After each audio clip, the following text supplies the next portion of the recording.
મારા વાલા જેમ આપણે એરપોર્ટ ઉપર જઈએ છીએ એમ બેંકોકના રેલવે સ્ટેશન ઉપર એવી સિસ્ટમ છે.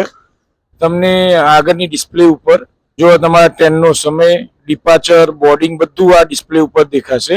કરીને ચાલો હવે ટિકિટ સ્કેન કરીને આપણે વધીએ આગળ. તો આ છે એનું બેંકોકનું રેલવે સ્ટેશન.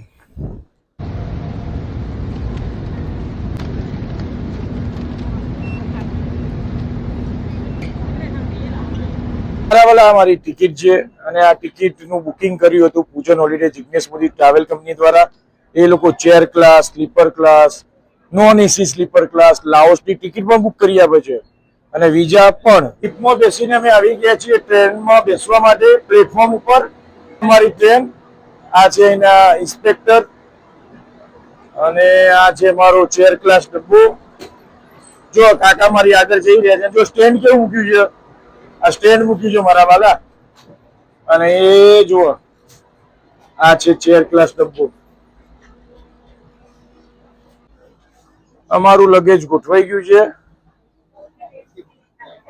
અને કાકા ટ્રેનમાં બેસી ગયા છે.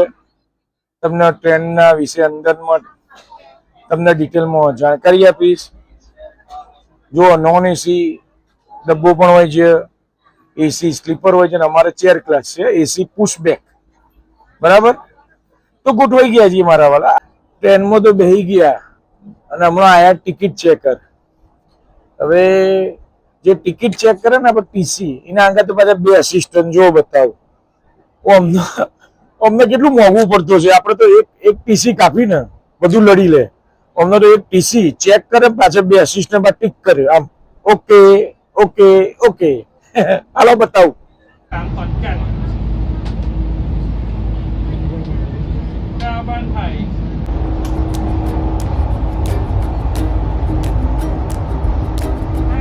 ટ્રેન નીકળી પડી છે અને જો કાકા ઠંડી લાગવા માંડી. ટોપી, સ્વેટર પેન્ટ તૈયાર થઈ ગયા. એસી ફૂલ ચાલે. મેં કાકાને કીધું ઓઢવાનું મળશે હમણાં. તો જોઈએ ઓઢવાનું આવશે કે નહીં. તો આખી રાત જો આ ચેર ક્લાસ જો આવી રીતે બેહીને કાઢવાની છે 10-12 કલાક.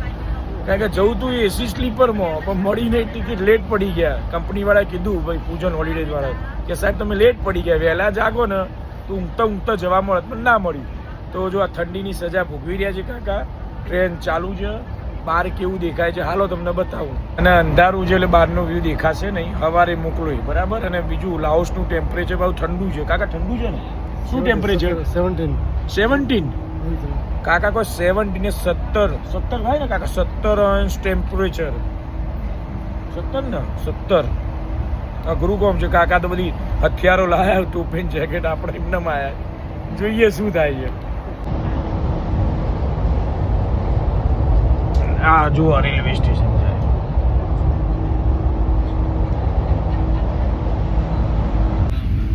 રેલવે વાળાને દયા ધાબળો આલ્યો મારા વાલા. અઘરું છે 12 કલાક આવી રીતે કાઢવા. ભાઈ આપણા ઇન્ડિયન રેલવેનું જે કામકાજ છે ને, ટ્રેન આપણા ટ્રેનો જેવી આમની ટ્રેન કોઈ આવે નહીં. મજબૂત કામકાજ આપણું. શું કેવું કાકા?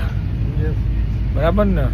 મોદી સાહેબનું જેવું મજબૂત કામકાજ એવી આપણી ટ્રેનો જોરદાર.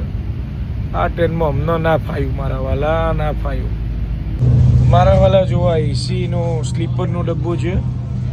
આ જો સજાઈ રહ્યા છે. જો બેડશીટ કમ્પ્લીટ સજાઈને આપશો. હા, ઓઢવાનું આપણે થર્ડ એસી ડબ્બાની જેમ જુઓ. પડદા બધું કમ્પ્લીટ છે.